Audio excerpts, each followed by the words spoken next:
tujuan atau sasaran, ya, sasaran kita adalah mengenal Kristus.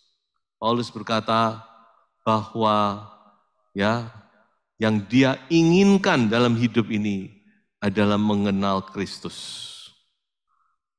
Nah, itulah sebabnya saya berharap saudara berdoa supaya lewat bacaan ini kita makin percaya, kita makin mengenal Kristus, kita makin percaya kepada Kristus, kita makin mengasihi Kristus.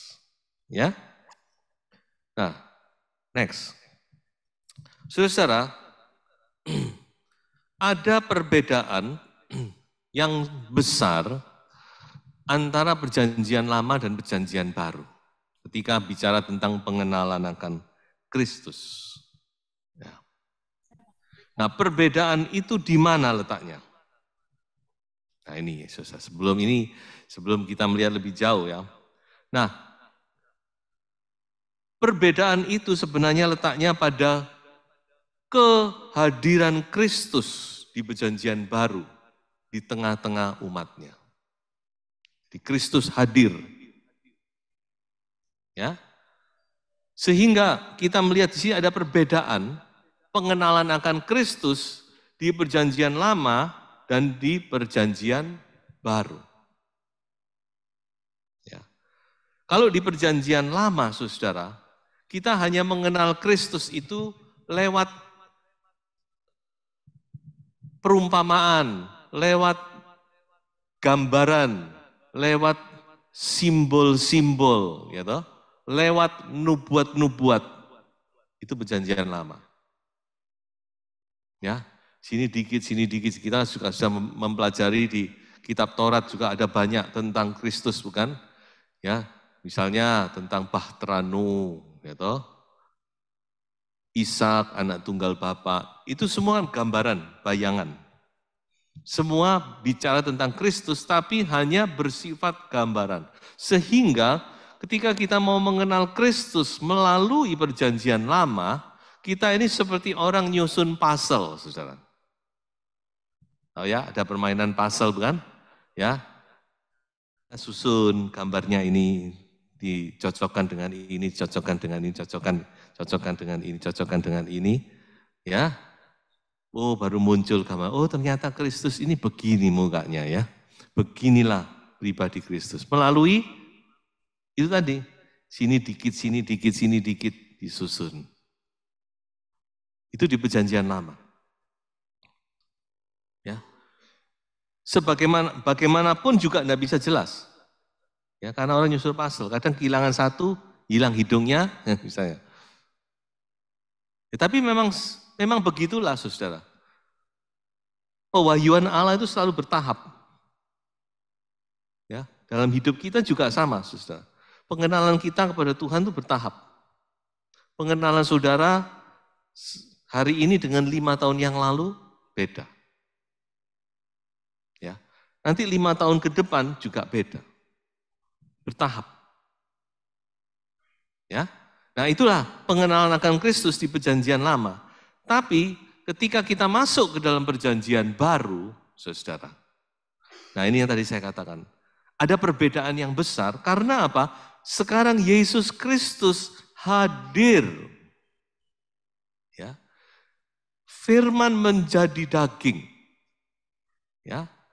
Anak Allah menjadi manusia. Allah yang roh sekarang bisa kelihatan. Ya. Nah, inilah perbedaannya. Saudara. Sehingga kita bersyukur, ya.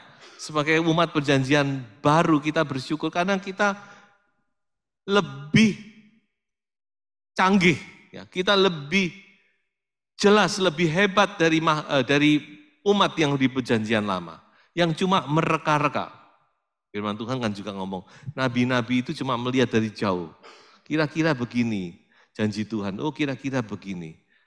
Apa yang Tuhan mau lakukan, itu mereka cuma bisa mereka-reka. Tapi kita sekarang, sebagai umat perjanjian baru, kita mengenal dengan jelas siapa Allah kita itu. Ya, bagaimana Allah itu? Yaitu Dia yang telah menjadi manusia, Yesus Kristus namanya. Dan ini satu berkat yang luar biasa bagi kita, saudaraku. Ya, makanya Tuhan Yesus ngomong gini, saudara. Coba next, ya. Nah ini. Sekarang kita mengerti mengapa kok Tuhan Yesus ngomong demikian. Ya, sebab aku berkata kepadamu, sesungguhnya banyak nabi dan orang benar ingin melihat apa yang kamu lihat. Mereka cuma ingin tahu apa ya yang Tuhan mau lakukan di masa depan ini apa, mereka nggak tahu. Mereka ingin melihat apa yang kamu lihat ini, yaitu Yesus Kristus, tetapi tidak melihatnya. Dan ingin mendengar apa yang kamu dengar, tetapi tidak mendengarnya. Ya, jadi waktu Tuhan Yesus di dunia dia kata, kamu ini kalau saya mau pakai bahasa yang bisa dimengerti, kamu ini hoki loh ya. Kamu ini beruntung jadi umat perjanjian baru ini. Karena perjanjian lama dulu pengen melihat tentang Mesias, mereka tidak kelihatan, mereka tidak melihat. Pengen mendengar suara Allah, mereka enggak mendengar. Ibaratnya cuma remang-remang gitu, melihat cuma remang-remang. Orang lihat remang-remang itu kan enggak enak, susah. Di masker aja enggak enak. Masker kita enggak tahu, ini wajahnya ini gimana sebenarnya. Ya, coba satu ayat lagi. Nah ini, setelah pada zaman dahulu Allah berulang kali dan dalam berbagai cara berbicara kepada nenek moyang kita dengan perantaraan nabi-nabi. Dulu dengan perantaraan nabi-nabi yang penuh dengan keterbatasan. Nabi-nabi itu hebat, tapi juga manusia biasa. Ya. Tetapi pada zaman akhir ini, Ia telah berbicara kepada kita dengan perantaraan anaknya yang telah Ia tetapkan sebagai yang berhak menerima segala yang ada. Oleh Dia Allah telah menjadikan alam semesta. Jadi saudara, wah luar biasa gitu. Kita harus bersyukur kepada Tuhan. Menjadi umat perjanjian baru, amin. Kita bisa mengenal Allah seutuhnya, selengkapnya melalui siapa? Melalui pribadi Yesus Kristus. Ya. Nah inilah saudara. Ya, sebab itu mengapa kita perlu belajar, ya, belajar tentang firman Tuhan, ya, supaya kita lebih mengenal Tuhan, ya. Nah, baik, saudara-saudara. Sebelum namanya aja sesi ini kan sesi pendahuluan, ya. Kita belum masuk ke Matius, Markus, Lukas, Yohanes, ya. Tapi ini juga bicara dulu tentang globalnya dulu, saudara, untuk mempersiapkan kita masuk ke sana, ya. Nah. Untuk itu saudara-saudara, saya sekarang akan beralih bicara tentang latar belakang dari perjanjian baru. Ya, supaya saudara-saudara enggak tiba-tiba baca Alkitab perjanjian baru enggak tahu kok tiba-tiba muncul perjanjian baru gimana ya. Memang saudara banyak orang bicara tentang latar belakang, tentang sejarah, wah saya enggak berminat di situ. Tapi kita mau tidak mau harus tahu. Mengapa? Karena Allah bekerja melalui sejarah manusia. Ya, ada orang ngomong gini, history is his story. Sejarah, history, ya, adalah history, adalah ceritanya Tuhan. Ya. Makanya kita mau tidak mau harus tahu supaya kita nggak kehilangan benang merahnya, ya. Nggak tiba-tiba saudara muncul perjanjian baru, ya. Walaupun mungkin kita berpikir itu nggak penting, tapi ini sesuatu yang harus kita mengerti, saudara ya. Harus kita mengerti karena kaitannya itu ada. Perjanjian lama dan perjanjian baru itu erat, nggak bisa dipisahkan, saudara. Nah, untuk itu saya mau bicara tentang latar belakang khususnya halaman kosong ini. Saya sering ngomong antara perjanjian lama dan perjanjian baru itu ada satu halaman. Halaman putih ini apa yang terjadi di sini ini kita harus mengerti saudara ya. Nah oke, saya akan mulai dengan berikut ini. Next. Nah, coba perhatikan Ayat yang ada di sini ini adalah ayat terakhir dari perjanjian lama. Coba saudara cek, saudara bisa cek. Ini ayat terakhir dari perjanjian lama. Ya, di Maleakhi pasal 4 ayat 6. Bunyinya begini. Maka ia itu siapa? Ia itu yaitu Elia yang dijanjikan, Elia yang akan datang dikatakan. Ya, maka ia akan membuat hati bapak-bapak berbalik kepada anak-anaknya dan hati anak-anak kepada bapak-bapaknya, supaya jangan aku datang memukul bumi sehingga musnah, titik. Lalu 400 tahun Allah tidak bicara lagi. Yang seringkali dikatakan 400 tahun sunyi. Mengapa? Karena Maleakhi itu ditulis kurang lebih 400 tahun sebelum Masehi. Sudah, tidak ada ceritanya lagi. Sampai nanti kelahiran Yesus muncul. Ya, dimulai dengan Yohanes Pembaptis tiba-tiba muncul di padang gurun. Begitu ya. Nah, sudah saya perhatikan ayat ini. Kalau kita mau selidiki lebih lanjut. Jadi ayat terakhir di perjanjian lama, kata yang terakhir apa bunyinya? Bunyinya apa? Bunyinya? Kata terakhir bunyinya apa? Musnah.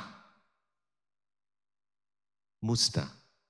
Nah, ini terjemahan dari bahasa Ibrani yaitu lest I come and smite the earth with a curse. Supaya jangan sampai aku datang dan memukul dunia, memukul bumi ini dengan kutuk. Kutuk sebenarnya. Jangan tidak diterjemahkan kutuk, diterjemahkan musnah. Sebenarnya kutuk dalam bahasa Ibrani-nya herem. Herem. Ya. Jadi kalau kita pikirkan, saudara, saya selalu memperhatikan, saya ini suka yang gitu-gitu, saudara. Saya perhatikan kata pertama apa sih? Kata terakhir, karena itu seringkali punya makna tersendiri. Jadi kalau kita simpulkan, perjanjian lama itu ditutup dengan kata kutuk.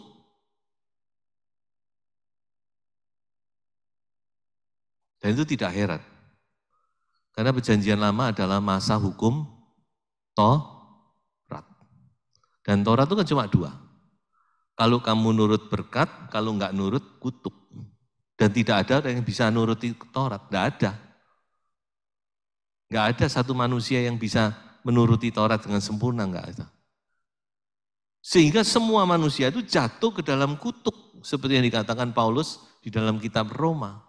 Karena enggak ada manusia yang sempurna, menurut Taurat enggak bisa, kecuali satu, yaitu Yesus Kristus. Dia tidak bersalah, tidak berdosa, dia menggenapi Taurat seutuhnya. Sehingga saudara, kalau kita berhenti di perjanjian lama, maka celakalah manusia. Karena dia akan berhenti di kutuk, titik, wis, entek wis. Habis, kalau sudah kutuk mau lagi, apalagi yang mengutuk itu Tuhan. Aku akan jatuhkan bumi dengan kutuk, titik, wis. Tapi kita bersyukur kepada Tuhan, ternyata rencana Tuhan belum selesai, amin, saudara. Masih ada satu pribadi yang akan datang untuk memikul kutuk itu sekaligus melenyapkan kutuk itu. Yaitu Yesus Kristus. Sekali lagi beri tepuk tangan dulu untuk Tuhan kita. Kristus yang dijanjikan itu. Makanya kalau kita merenungkan firman Tuhan itu semua punya makna. Kita bersyukur.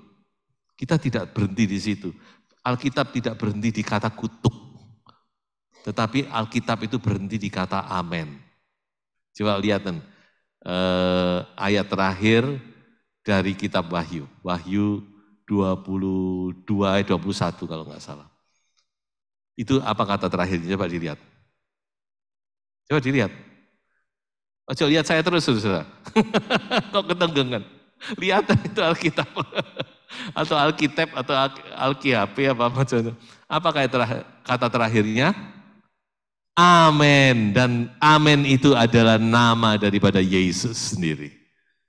Amen. Aku adalah amen. Haleluya. Oh, luar biasa Tuhan. Tuhan baik, saudara. Ya, Tuhan mau menyelamatkan kita. Oke? Nah, sekarang kita kembali ke slide, ya, kembali ke laptop. Oke, saya tampilkan slide-nya. Nah, jadi saudara, jangan bergeser dulu. Jadi kalau kita kembali ke sini, kita melihat bahwa Perjanjian Lama itu berakhirnya di zaman kerajaan Media Persia. Ya, seperti yang saya katakan tadi, ya, kitab Maleakhi ditulis kurang lebih 400 tahun sebelum Masehi atau sebelum kelahiran Yesus Kristus, ya, 400 tahun. Nah, pada tahun kurang lebih tahun 330 sebelum Masehi, muncul kerajaan yang baru, yang kuat. Dengan rajanya yang sangat terkenal di sejarah, namanya Alexander Agung atau Alexander the Great. Ya, sebenarnya ini juga sudah pernah saya khotbahkan, tapi saya ulang lagi karena mungkin saudara sudah lupa ya. Jadi Tuhan munculkan, ingat sejarah itu adalah ceritanya Tuhan, saudara. Ya, jadi tidak ada sesuatu yang terjadi sejarah itu di luar kendalinya Tuhan, nggak ada.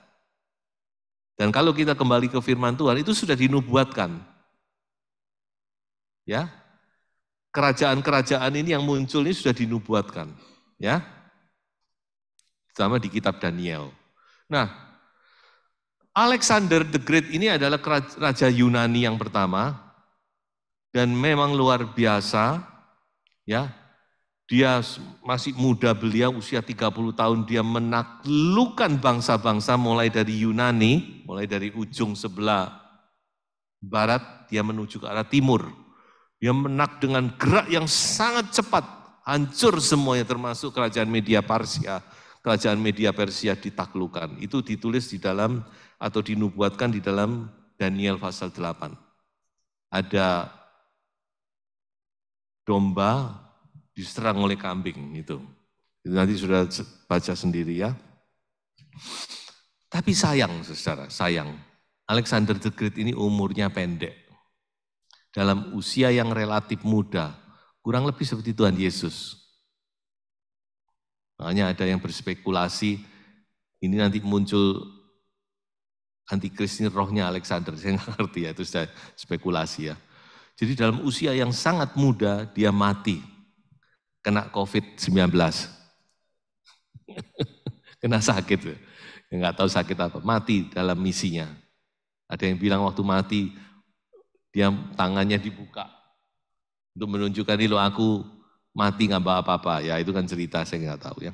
Nah, karena dia mati muda, dia nggak punya penerus. Sehingga setelah kematiannya, kerajaannya yang begitu luas itu terpecah-pecah menjadi banyak bagian, dikuasai oleh jenderal-jenderalnya. Dan ada dua yang kuat, adalah kerajaan utara namanya, ya, yang warna merah bata ini, yang namanya kerajaan Seleucid, ya, dan kerajaan selatan yang warna hijau, ya, warna hijau itu kerajaan selatan, saudara-saudara, namanya kerajaan Ptolemy, ya. Nah, apa sih urusannya dengan kita? Sangat erat. Mengapa, saudara? Ya, ingat bahwa semua yang ditulis dalam kitab suci ini, semua sejarah ini karena kaitannya dengan umat pilihan Allah. Makanya saudara tidak melihat sejarahnya China di sana, ya, sejarahnya Genghis Khan di sana, tidak ada itu. Karena itu tidak ada kaitannya dengan sejarah umat Allah. Nah, kaitannya erat, kenapa? Mereka ini tarung terus, saudara. Dan medannya itu di tanah Palestina, itu yang saya kasih bulatan itu. Jadi itu menjadi medan ring tinjunya itu Palestina. Makanya dicatat di dalam Daniel pasal 11. Kalau saudara membaca di dalam Daniel pasal 11, itu ada cerita antara kerajaan utara dan kerajaan selatan. Ya itulah ini, saudara. Begitu akurat nubuatan itu sampai banyak orang tidak percaya kalau itu nubuatan. Banyak ya teolog-teolog liberal nggak percaya, nggak mungkin itu nubuatan katanya. Itu pasti ditulis setelah kejadian. Mereka kan liberal, memang orang liberal nggak percaya gitu-gitu, saudara. Tapi nubuatan itu sangat akurat, saudara. Sampai detail-detail apa yang terjadi, ya semua ditulis di situ. Nah, saudara, ya. Jadi kurang lebih mulai tahun 330 sampai kurang lebih tahun 160, tanah Palestina itu dikuasai oleh utara dan selatan, kadang selatan kuat, kadang utara kuat, ditarung terus gitu, saudara ya. Nah, sampai kurang lebih tahun 160-an, next, muncullah seorang tokoh dari kerajaan utara yang namanya Antiochus Epiphanes. Dan ini tokoh yang sangat-sangat jahat, yang menyiksa umat Tuhan. Dan Alkitab banyak menubuatkan itu, terutama Daniel pasal 8, ada beberapa ayat, Daniel pasal 11 juga bicara tentang Antiochus Epiphanes. Mengapa dinubuatkan di situ? Karena ini adalah gambaran dari tokoh antikristus yang akan menguasai dunia di akhir zaman. Ya, inilah Antiochus Epiphanes, saudara.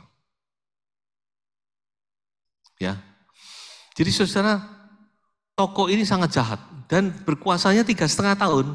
Jadi tidak kebetulan tuh. Walaupun dia tapi 3,5 tahun terakhir dia jahatnya luar biasa, menyiksa, bahkan dikatakan dia menyembelih babi di bait Allah. Itu kan penghinaan luar biasa. Makanya yang dikatakan Daniel itu kan betul. Ketika kamu melihat si pembinasa keji itu berdiri di tempat kudusnya Allah, hati-hatilah. Itu yang terjadi. Ya. Nah, saudara, karena saking keterlaluannya, ya, Antiochus Epiphanes ini menindas umat Allah, akhirnya umat Allah tidak tahan lagi. Orang bangsa Yahudi nggak tahan, akhirnya timbullah pemberontakan yang dipimpin oleh seorang bernama Yudas Makabe. Dan ya saya yakin juga pertolongan Tuhan, akhirnya mereka berhasil mengalahkan tentara Yunani. Ini kan orang Yunani ini sebenarnya, masih dalam kekuasaan Yunani. Dan akhirnya mereka bisa melepaskan diri dari kekuasaan tentara Yunani kurang lebih 1 abad. Next. Jadi tahun 160 sampai kurang lebih tahun 60 sebelum Masehi, itu tanah Palestina mendapatkan kemerdekaannya, relatif ya, tapi ya, bukan kemerdekaan penuh, tetap relatif ya. Sebab yang berkuasa saat itu adalah dinasti Hasmonean. Dinasti Hasmonean ini adalah dinastinya dari Yudas Makabe. Jadi kurang lebih 1 abad itu benar-benar mereka mendapat kemerdekaan lah. Dan itu juga dinubuatkan di dalam firman Tuhan. Coba saya bacakan ya. Di dalam Zakaria 9 ayat 13. Nyata semua yang terjadi itu Tuhan sudah menubuatkan. Zakaria 9 ayat 13, saya yakin itu berbicara tentang ke dinasti Hasmonean ini, ya, yang mengalahkan Yunani. Coba perhatikan ini. Sebab aku melentur Yehuda bagiku, busur kuisi dengan Efraim, dan aku mengayunkan anak-anakmu, hai Sion, terhadap anak-anakmu, hai Yunani. Dan aku akan memakai engkau seperti pedang seorang pahlawan. Jadi Tuhan sudah menubuatkan bahwa satu saat mereka akan bisa bangkit melawan kerajaan Yunani yang berkuasa saat itu. Ya, jadi kurang lebih 1 abad sampai tahun next. Kembali ke slide.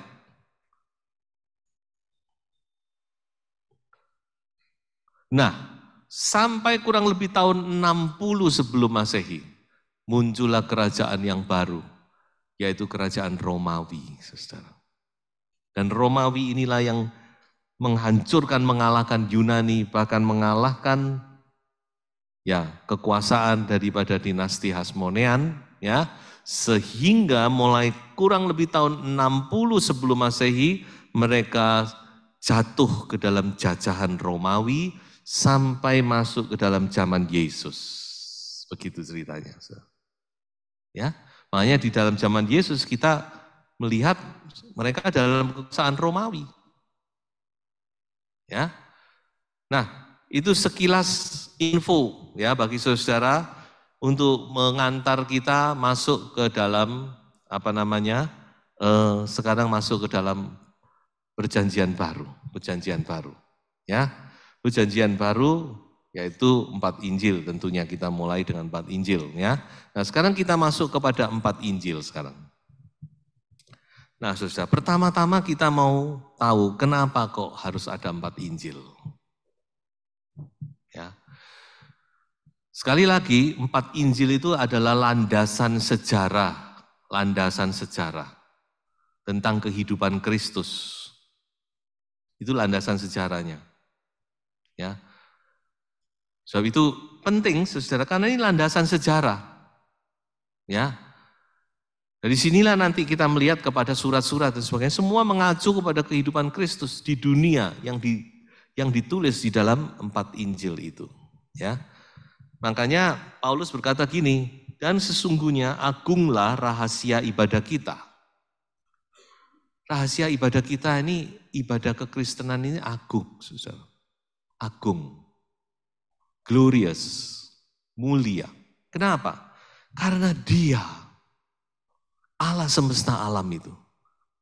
Allah yang dicari oleh seluruh umat manusia, yang disembah oleh seluruh umat manusia, walaupun mereka belum tentu menyembah yang benar. Tapi saya yakin hampir semua manusia tahu kalau ada Allah yang bermaha kuasa. Itu menyatakan dirinya dalam rupa manusia. Dibenarkan di dalam roh.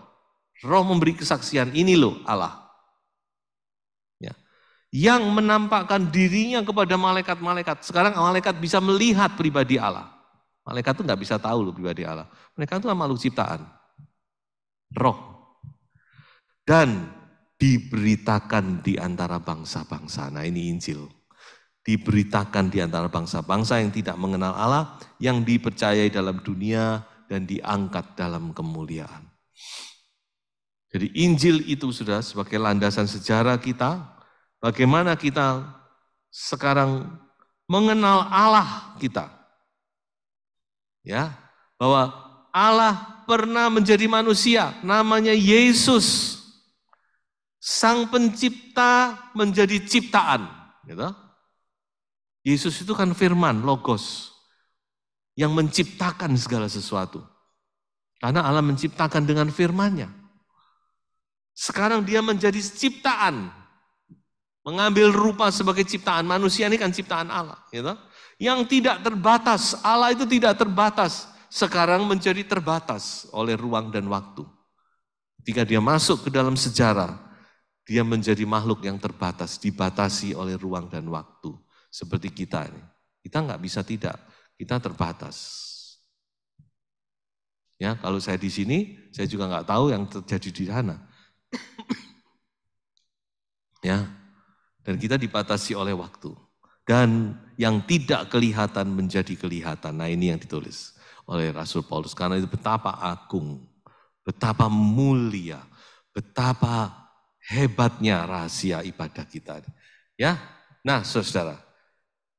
Baik, sekarang kita maju terus, yaitu timbul sebuah pertanyaan, next, menggelitik juga, kenapa kok 4? Gitu.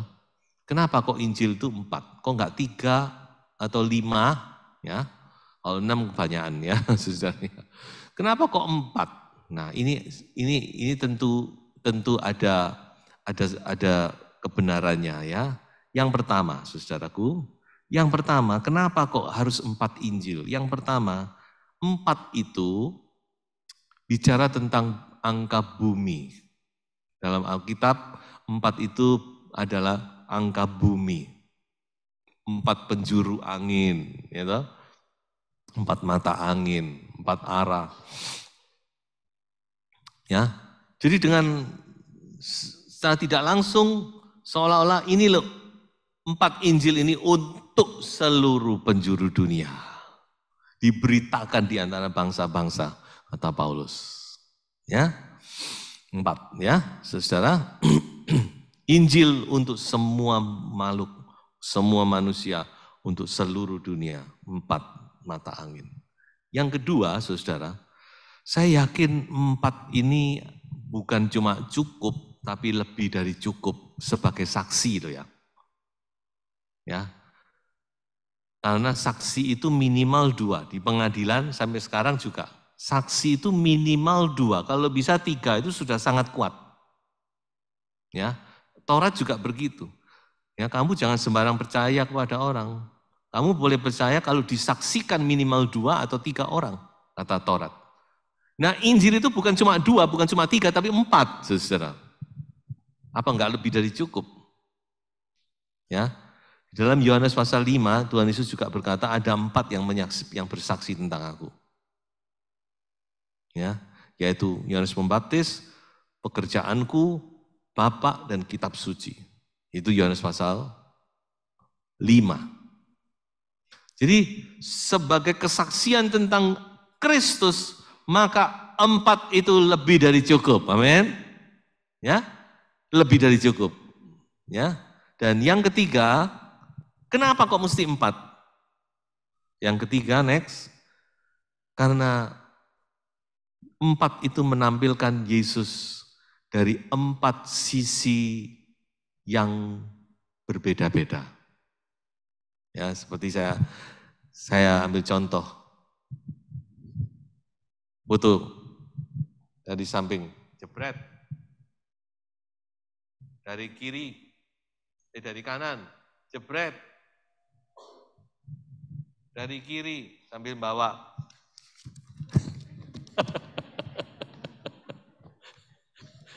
Nomor sekian, Simon Kostoro. Dari belakang, bodake ketok. Lengkap wis, nggak sampai salah. Oh kalau ketemu ini, oh ini wanted ini. Ya kurang lebih begitu saudara ya. Jadi 4 sisi yang berbeda, menampilkan Yesus dari 4 sisi. Sehingga kita nggak salah dah. Itu saudara ya. Nah, baik ya. Nah, jadi situlah Injil. Ada 4 Injil. Nanti yang akan kita pelajari. Sesi kedua adalah tentang Injil Matius. Dan saya berharap seminggu ini tolong Bapak Ibu Saudara bisa membaca Injil Matius bersama saya. Saya akan baca lagi juga ya. Mungkin kalau dalam pembacaan itu ada yang perlu ditanyakan. Nah nanti minggu depan ada kesempatan bertanya ya. Kalau nggak gitu saudara ada pertanyaan? Nggak ada. Kenapa? Jadi kalau nggak ada itu saudara memang sudah pinter semua atau memang nggak tahu yang diajarin, nggak ngerti. Baik, jadi ada 4 Injil, Matius, Markus, Lukas, Yohanes. Perhatikan saudara, dari 4 Injil ini ada yang dinamakan Injil Sinoptik. Yang dimaksud dengan sinoptik itu adalah Matius, Markus, Lukas. Sinoptik itu berasal dari sin, itu satu, optik itu melihat. Jadi sama, hampir sama. Makanya saudara kalau membaca 3 Injil yang pertama ini, Matius, Markus, Lukas, saudara mungkin merasa loh, ini cerita ini kok diulang lagi gitu ya. Kok diulang lagi? Tidak apa-apa dibaca lagi. Kalau saya menjelaskan begini saudara. Ya, kadang satu kejadian itu diceritakan sama satu orang itu nggak lengkap. Nanti wartawan Jawa Pos menceritakan kecelakaan cuma diceritakan dari nomor platnya begitu ya. Nanti ada wartawan Kompas bicara tentang bagaimana kendaraan itu meluncurnya. Jadi memang harus banyak orang. Ya. Nah 3 Injil yang pertama disebut Injil Sinoptik karena mirip-mirip. Melihat Yesus hampir dari sudut yang sama. Tapi Injil yang keempat ini Injil yang paling unik. Makanya kalau disebut Injil Sinoptik itu enggak termasuk yang namanya Injil Yohanes ya. Nah saudara ya. Baik, sekarang maju, tampilkan. Nah, selesai ya. Saya mungkin akan selesaikan dalam waktu 5-10 menit ke depan, jadi saudara bisa menyiapkan pertanyaan ya. 4 Injil selayang pandang, saudara lihat ya, 4 Injil. Sekarang kita lihat yang pertama dari sisi tahunnya. Sisi tahunnya. Tahun ini disebut adalah kurang lebih tahun penulisannya ya. Tepatnya tentu nggak bisa tahu ya. Nah, sudah perhatikan kalau dari sisi tahun ya, sebenarnya harusnya Markus itu nomor 1. Karena Markus itu Injil yang paling tua, yang paling awal ditulis. Makanya paling singkat, cuma 16 pasal. Tapi kenapa kok dalam penyusunan Alkitab yang namanya itu kanonisasi Alkitab, kenapa kok Matius ditaruh nomor 1? Nah itu ada sebabnya. Nah, saksikan minggu depan. Nah, Injil itu juga ditulis untuk kelompok tertentu. Ya. Kalau Matius ditulis untuk orang Yahudi, Markus ditulis untuk orang Romawi, Lukas ditulis untuk orang Yunani, ya, kebangsaan Yunani, dan Yohanes ditulis untuk semua orang. Ya. Dan kalau kita melihat penulisannya, maka kita bisa merasakan, membaca, menyimpulkan bagaimana penulis ini berusaha menampilkan Kristus Yesus. Kalau Matius menampilkan Yesus sebagai Mesias yang dijanjikan itu.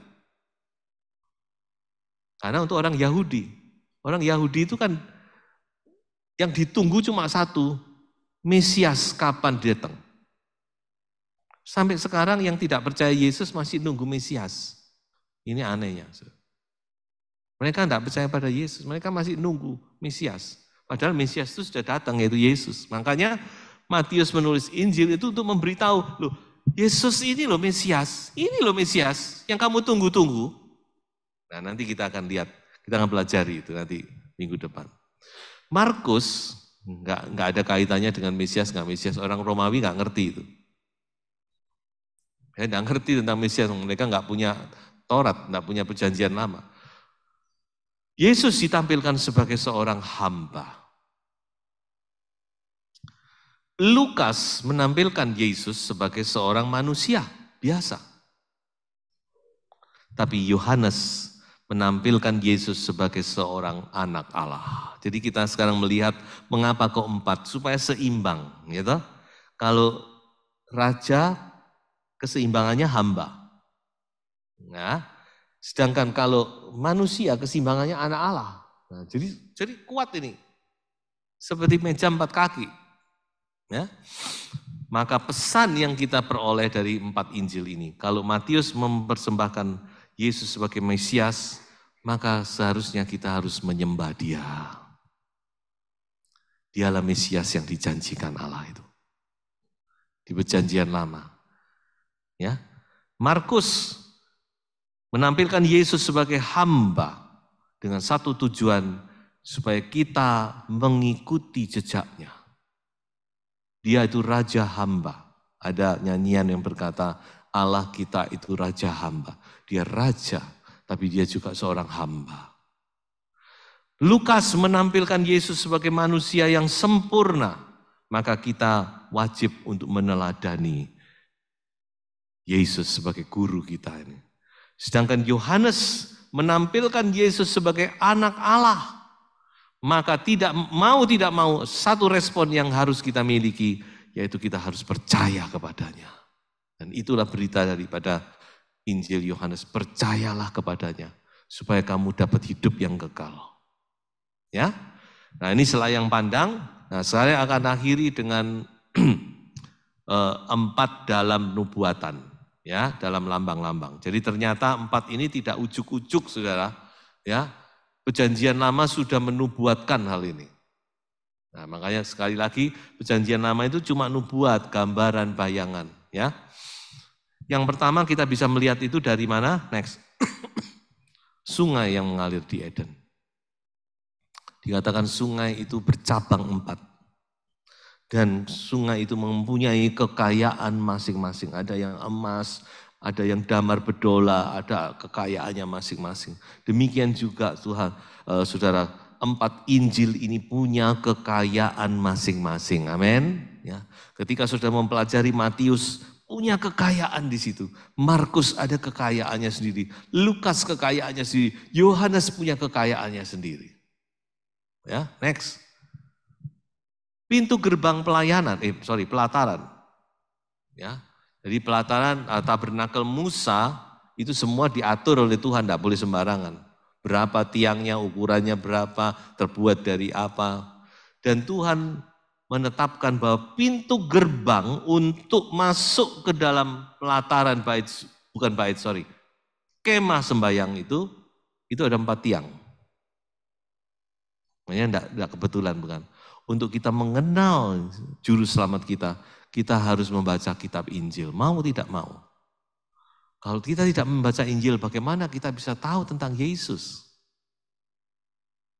Ya, jadi 4 Injil ini pintu gerbangnya untuk kita masuk ke dalam iman. Ya, next.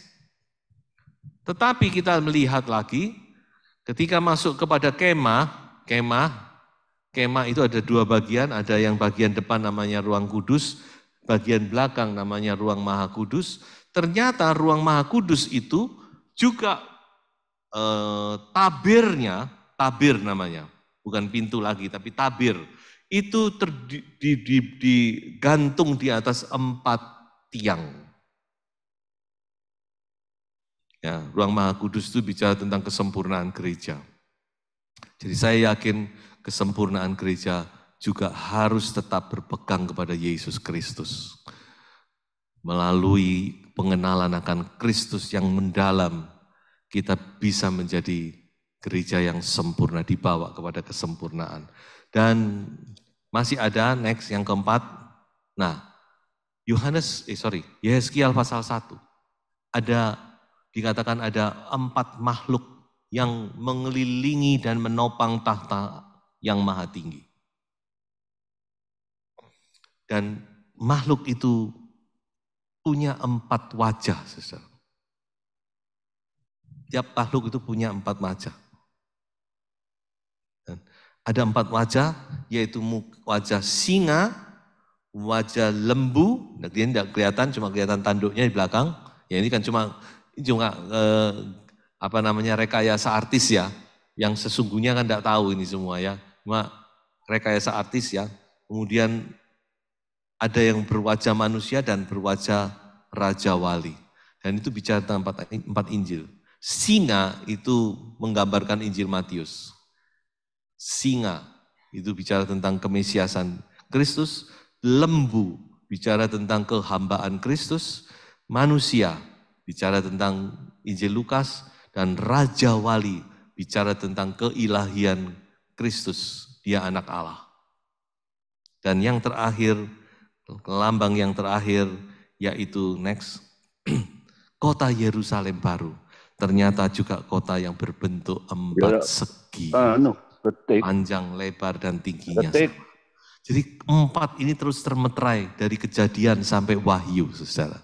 Makanya kita perlu mengenal 4 Injil. Amin. Amin. Mari kita mulai belajar 4 Injil, tapi nanti minggu depan, saudara ya. Saya akhiri dengan 1 ayat di dalam Roma pasal 1 ayat 16 sampai 17. Ya. Coba kita baca bersama ya, kita baca bersama. Bagaimana Paulus berkata bahwa Injil itu kuasa Allah yang menyelamatkan. Ya. 2, 3. Sebab aku mempunyai keyakinan yang kokoh dalam Injil. Karena Injil adalah kekuatan Allah yang menyelamatkan setiap orang yang percaya. Pertama-tama orang Yahudi, tetapi juga orang Yunani. Sebab di dalamnya nyata kebenaran Allah yang bertolak dari iman dan memimpin kepada iman, seperti ada tertulis, orang benar akan hidup oleh iman. Tuhan Yesus memberkati. Haleluya.